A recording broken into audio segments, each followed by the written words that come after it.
Hey,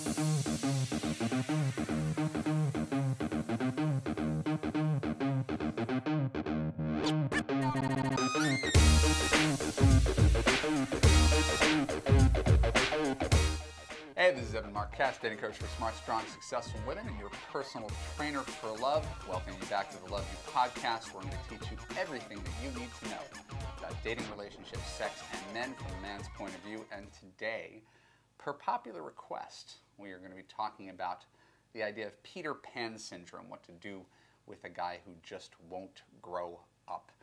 And I came up with this topic. I didn't come up with this topic. I went on my Facebook page. If you're not on my Facebook page, go check it out. There should be a link below if you're watching on YouTube. And I polled people, what do you want to see me talk about here in the Love You podcast? I made up about 25 topics myself, but ultimately I'm doing this for you, for to make you happy. And it seems like there's a semi-epidemic of guys who just want to continue being irresponsible well into adulthood. And I want to just begin with two personal experiences with Peter Pans, sort of. One of them, and I hate to say this because I don't want to sound like I'm throwing the guy under the bus. He was my best friend, my roommate for 9 years. We wrote movies together. He's a charming guy and he's a funny guy, and I really just loved the guy. He was my best man at my wedding. But he's also 6 or 7 years older than I was, and didn't, and for lack of a better word, didn't want to grow up. He had these big dreams, but was always trying to find some sort of shortcut to achieve them. Right? If there was an ethical way and an unethical way of accomplishing something, he'd always go with the unethical way. Trying to capitalize on something, he'd take a job for 6 weeks and say, I know how to do that, and then try to start his own company. It was almost like Kramer on Seinfeld, just really big, crazy ideas. And at a certain point, he took one of his big, crazy ideas and decided to move to South America. We were roommates for 9 years, and he left me, which is he's totally entitled to do. He left me to start up a talent agency in South America, because there were no talent agencies in South America, although he didn't speak Spanish. So that was my best friend and roommate and a Peter Pan. And women found him incredibly charming because he is bright and he is funny and he's cute, and he just didn't have his feet grounded. He didn't have a day job. The story he was going to tell at my wedding involved him, the repo guy, knocking on the door to get his Mercedes, which he stopped making payments on. He literally stopped making payments. He essentially stole his car. He had to have a nice car, even though we had no money. And he jumped out the window, and I talked to the repo guys as he sped away in his car that he had stolen, essentially. This guy is consummate Peter Pan. And now, again, I got to guess he's probably close to 50, never married. I wouldn't doubt that he still does well with women, but he prioritizes his freedom more than he prioritizes his responsibilities. He just doesn't want responsibilities. He wants things his way, and doesn't see how that's out of step with most of the rest of the adult world. And I wish him well. We sort of diverged in paths. My wife's first husband, you may or may not know, my wife was divorced before, was also a Peter Pan. He at least had a job. He worked in radio, but he was a guy who was in the music industry and just loved going out, partying, getting backstage, telling tall tales, really social out. He would forget to pay the electric bill, and they'd have their lights turned off, even though he was making six figures. He was sort of that kind of guy. And after he married my wife, he panicked and said, I'm not ready for this. I don't know if I want to have kids. Cheated on her. Right? They ended up getting divorced. Right? He was a guy who was not ready to grow up, and he was 31, I think, at the time. And not my place to say whether I was ready to grow up at 31. I just didn't tell anybody I was going to marry them and then change my mind about it. So I have trouble understanding Peter Pans because I'm not like that at all. I don't know why. I don't know how people end up. And I know as a father, you know, kids are born with a certain kind of personality. I've always been, maybe it came from my mom, just very anal, very organized. I remember when I was in college backpacking through Europe, and I couldn't even enjoy myself for the first few days in London and Barcelona because I was so anxious that I didn't have a job waiting for me back home in 8 weeks. I couldn't even function because I didn't have anything lined up the next step. My inbox in my email always has like less than 10 emails in it. I pay bills the day they come. I RSVP to parties the second I get an invite. Like, I don't understand people who just don't get things done, procrastinators and people who don't take responsibility. And it's so endemic, I don't know if it's the right word, to who I am, fundamental to who I am, that I'll admit I have a hard time understanding the charm of Peter Pans. So I asked myself this question before I came on the air. What is it that you like about Peter Pans? Like, what do women see in these guys?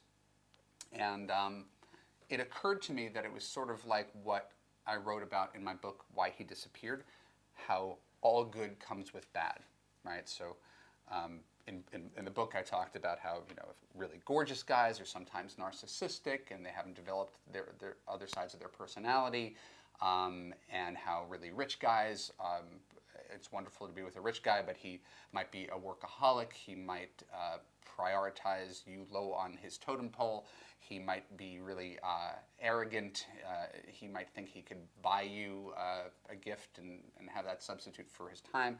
So all good qualities, in my belief, come with bad qualities on the flip side. This is my observation about Peter Pans.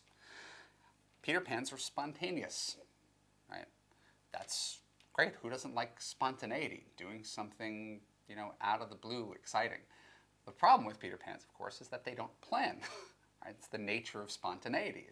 You can't nail them down for a plan. That could be very frustrating when you're trying to plan a night out, a weekend, or a life. Peter Pans are probably quite charismatic.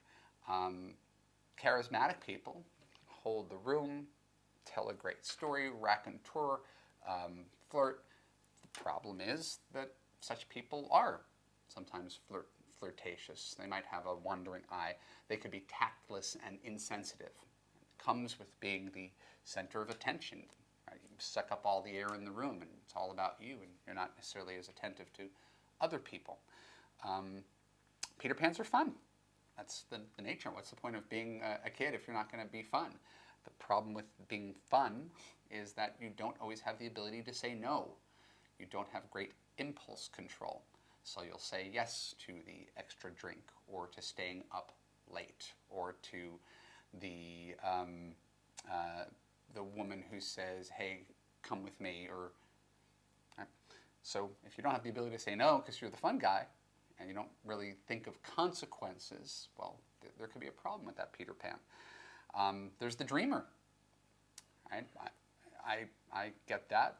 There's nothing wrong with being a dreamer, but if you're a dreamer and you never get your life under you, right? You refuse to get a real job because you can't do that, and believe me, I fought that for many, many years. You might have a hard time dating most people who want a partner who's stable. Right? Stability sort of runs in opposition to having really big dreams. And if you refuse to get a real job, that's going to have an impact on the person that you're dating. Peter Pans are often artistic, I think. It probably comes with being a dreamer. But if you put your creative endeavors before all practical ones, if you don't actually have a practical skill set to fall back on, and I didn't, right? Again, one might think I was a Peter Pan, apart from the fact that I'm anal and responsible. But I was artistic, and I always put my creative endeavors instead of practical ones because I didn't want to be practical. I was in my 20s. I was too young to be practical. The question is what happens when you're in your 40s. And I think Peter Pans are often smooth talkers. They can get away with this. They're never held accountable to their behavior. That's why women are posting on my Facebook page complaining about Peter Pans. Right? What's the deal with Peter Pans? Well, the deal is you're choosing them. No one's choosing them for you. You're choosing them because they're spontaneous, charismatic, fun, dreamers, artistic, and smooth talkers. Right? And you want to sweep under the rug that he's not accountable, that he doesn't have a real job, that he doesn't have the ability to say no, that he's sometimes insensitive, and that he doesn't plan anything. Right? You're choosing both of those things. So the thing with Peter Pans, the ones that you choose, is that he can get away with it for the same reason that anybody gets away with anything, right? Man or woman. He gets away with it because whatever brand of stuff he's bringing to you, you find it attractive to the opposite sex enough that people are willing to put up with his Peter Pan-ness. Right? The same way that guys will put up with crazy if she's hot enough. You're willing to put up with whatever Peter Pan is bringing to the table simply because you are attracted to him, and that becomes a catch-all excuse for his behaviors that you continue to complain about and continue to say, I can't build a life with this guy. It's because you can't build a life with this guy. You want to because you're attracted to him. In the second half of this Love You podcast, we're going to talk about what to do with Peter Pans. Can they be changed? Can they be transformed? Can they see the light? What do you do to get the most out of your man-child? And are there any other options? My answer when we come back from the break. This is Evan Marc Katz, and this is the Love You podcast.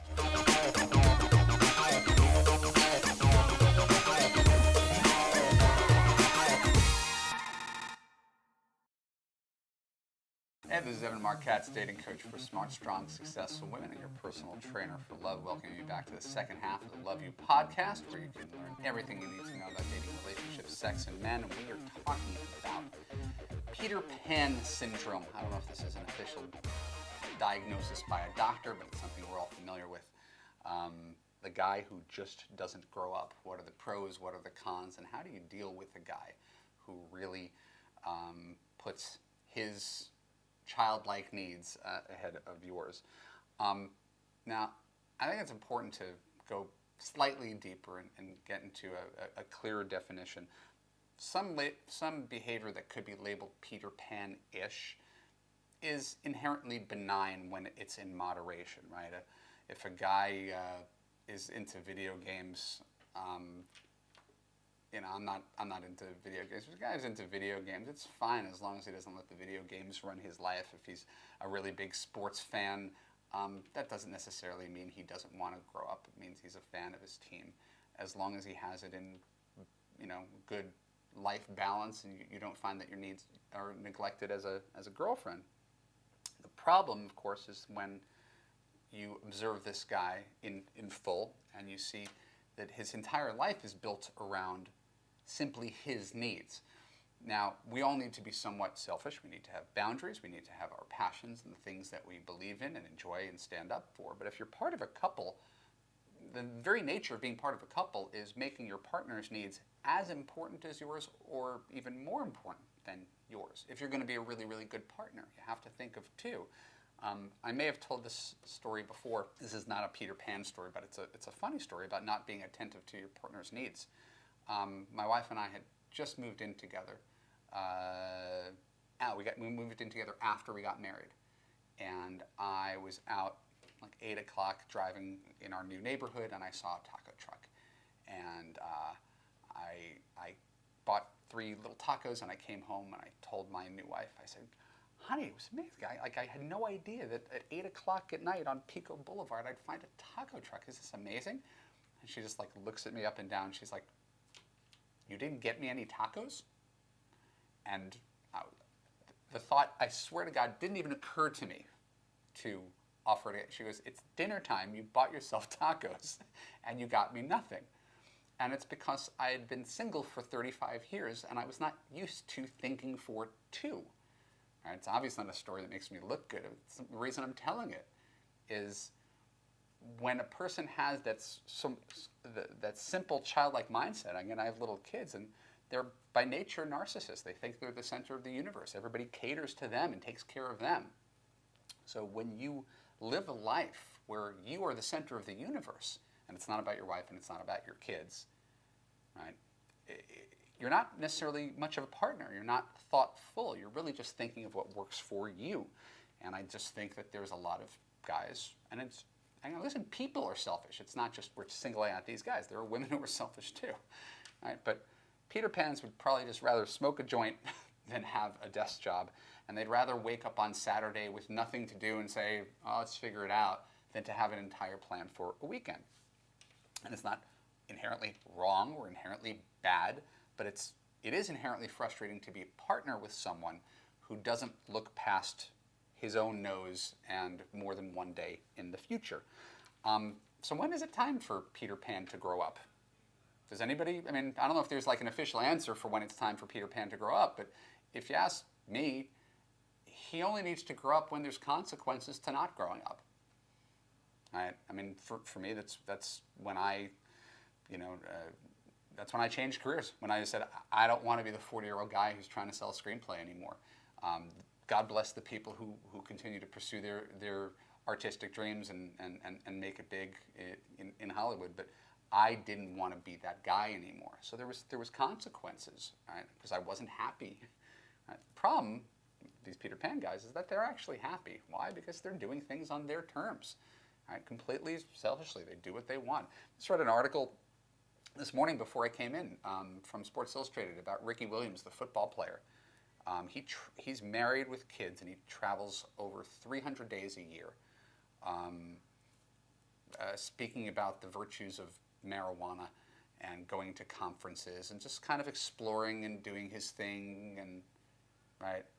And the wife knew when she took him on that he valued his freedom above all. But it's very clear he values his freedom above his family. And now they're actually getting a divorce, which is not surprising when your husband chooses to be away 300 days a year when he has all the money in the world, right? This is not like he has to go do these things. It's freedom first for these guys. It's time for Peter Pans to grow up when they need to grow up. Otherwise, there's no incentive. Right? If you could live a selfish life where there's no consequences for your behavior and get away with it, yeah, I clean pools and I'm a surfer, and I sleep until 11 and it's fine. I don't need money. I just need my waves and my boys. And if you want to marry a guy like that, that's fine. They have their merits. But if you're looking for a conventional adult, someone who's kind of bought into the system, then he's not going to be a good fit for you. And waiting for him to become the man you want him to be could be an exercise in futility. So, what happens when Peter Pan doesn't grow up? Again, nothing happens to him. He may find someone who's willing to put up with him and lead that sort of free-spirited, nomadic life. More likely than not, he'll cycle through people because he really doesn't form those kind of attachments. He prefers things the way they are, and I think that's the hardest thing for women to accept. And again, I'm speaking on your behalf. I'm kind of exasperated with this type of person as well, but I want him to be someone that he's not. Why can't he be the family man? Why can't he call me every day? Why can't he just be like other guys? It doesn't matter why. This is who he is. This is how he chooses to live his life. And yeah, maybe he risks dying alone because you're not willing to put up with this childish behavior forever. But that's his call. Right? He's actually happy. The problem is you're not happy with him. And if you're not happy with him, you're better off finding another boyfriend. So I get questions, what can you do to change him? It's a patronizing question. Right? Imagine there's a gender role reversal, and there's a coach and for men, and he's asking, what can I do to change my girlfriend? You're the girlfriend. What can I do to change my girlfriend? Do you want some guy who's plotting on the internet on how to change you? It's patronizing. So this is kind of Love You 101. I know most of you who are listening have not yet taken the course, but this is a fundamental principle of Love You. You can't change men. You can only change your choice of men and learn to accept them as they are. It's not a black and white thing. Just because you're attracted to surfers and guitarists and penniless writers does not mean that you have to date one or marry one. You can still be attracted to lots of things. Right? I could be attracted to women who are bad for me. In fact, I can guarantee you I'm still attracted to women who are bad for me. I just had enough life experience to know better and make a healthier choice. So you can still maintain your attraction for Peter Pans, like a certain type. I can't tell you how many clients I've had who really did have it for writers and guitarists, and like they have their thing. That's fine. Right? And not all writers and guitarists, some people are. They're just normal, responsible family men. I remember the guy who ran the company that booked my wedding band. He used to be a touring guitarist for like Lionel Richie in the 80s, and now he owns a company that books wedding bands. He said he didn't want to be on tour anymore. It was taking away from his wife and family because he was always on tour, and now he has a regular job, right, in the music industry. And so none of this is black and white. It's not every Peter Pan is the same, or every woman who's attracted to Peter Pans is the same. We want to resist those kind of things, but there's stereotypes that we need to consider. You can find a responsible man, right? If you want a responsible man, you can find a responsible man who has a lot of the characteristics of a Peter Pan. And again, I have to admit, I'm probably one of them. I'd like to think I'm fun, and I'm a dreamer, and I'm artistic, and I'm spontaneous, and I work from 9 to 5:30 every single day, and I don't work nights, and I don't work weekends, and my bills are paid on time, and I provide for my family, and I save some money, and again, I'm using myself as an example, but I'm far from the only one who can also be fun and be responsible at the same time. I would think that there's a ton of people. So ultimately, when women like you complain to me about Peter Pans, it's not that I'm not sympathetic. Those guys can be very, very frustrating. You have to recognize that every time you end up in a relationship with a Peter Pan, that is your choice. No one's doing it to you. Every second you choose to stay with him despite his display of immature, selfish, short-sighted behavior is on you. It's not on Peter Pan to be different. That's the way he lived his life before you. That's the way he's going to live his life after you. So, I'm glad I took the time to talk about Peter Pans today. Right? But to me, they're almost like, we've talked about this on the Love You podcast before, avoidant men who claim to want a relationship but are emotionally distant and make you feel insecure. Your job is not to help those avoidant men live up to their potential and become secure, loving men. Your job is to avoid avoidant men, right? And if you do that, you've solved half of your problem, right? So if Peter Pan is the problem, the answer is not to change Peter Pan. You might understand him a little bit better after this podcast. Your job is to avoid such men and find men who have some of the similar qualities that you find attractive in these guys, who are also responsible men who want to build a life with you. How do you find those men? Well, that is what Love You is for. So stick with me. I'll take care of you. My name is Marc Katz. This has been the Love You podcast. Next week, I'm going to be talking about one of my favorite topics, chemistry. Chemistry and compatibility. How much is enough chemistry? So if you enjoy this podcast, don't forget to hit the subscribe button. Follow me on Facebook and Twitter. And most importantly, go to www.evanmarckatz.com. Give me your name and email address, and I will send you free dating and relationship advice until you find the love that you deserve. Thank you so much, and I will see you again next week.